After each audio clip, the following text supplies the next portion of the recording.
Bonsoir à tous les Ivoiriens, Yako à tout le monde.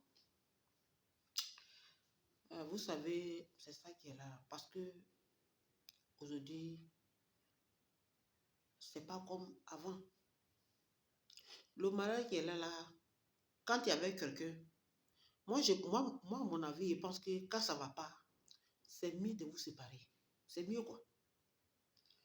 Parce que tu avec quelqu'un, ça va pas. Vous asseyez, vous parlez ensemble.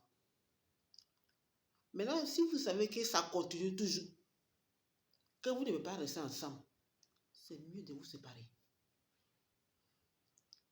Parce que quand l'homme est ensemble avec une femme, c'est pour que les deux puissent être heureux. Mais si vous n'êtes pas heureuse dans le foyer, moi je pense qu'on ne force pas. Il y a là où ça vous amène aujourd'hui. Aujourd'hui, la petite, elle n'est plus de ce monde. Parce que moi, par rapport à moi, c'est une petite fille. Elle n'est plus de ce monde.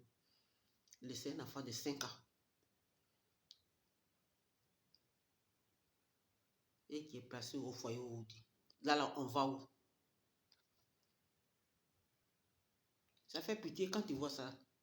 Un enfant qui ne connaît rien, qui ne sait même pas bien parler et qui ne sait pas se laver. Et que sa maman tombe devant lui. On le place au foyer. Il ne sait même pas ce qui se passe. Ça, même quand tu allais lui demander, où maman, lui va penser que peut-être que l'amour, lui, il prend l'amour comme peut-être un voyage ou peut-être qu'un jeu. Il va se dire que sa maman venir après. Ça fait pitié. Ça fait vraiment pitié.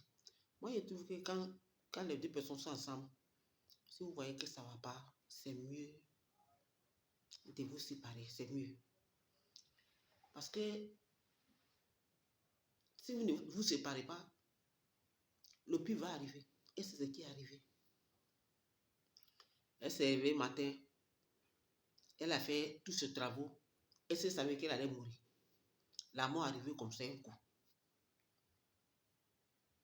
Lui aussi, il ne savait même pas que ça allait arriver aussi. À tout moment où il est là, lui-même, ça l'a surpris. Il ne sait même pas où il se trouve aussi. Ça fait pitié.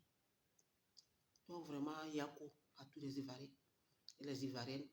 Yako à moi aussi. C'est ma petite soeur. Je vais aussi parler à ma soeur.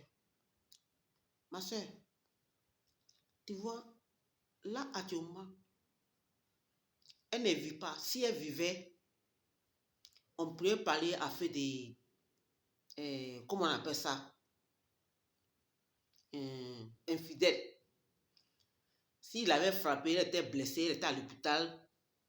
Attaquer une chute, il peut aller à l'hôpital pour lui donner un conseil, mais pour dire, oui, faut respecter ton mari. Mais Odie n'est plus. Elle est tombée. Elle est restée. Sous le champ, elle ne s'est plus relevée.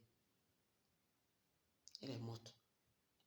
Donc vraiment, ne fais pas parler pour ça là pour dire, oui, on dit qu'elle était infidèle. Parce que si elle était là, c'était bon. On pouvait parler à des infidèles. Mais là, elle n'est plus là. Là, on dit, ce que vous allez faire, peut-être c'est pour passer à son enfant qui est placé dans les foyers d'accueil. Ça fait pitié.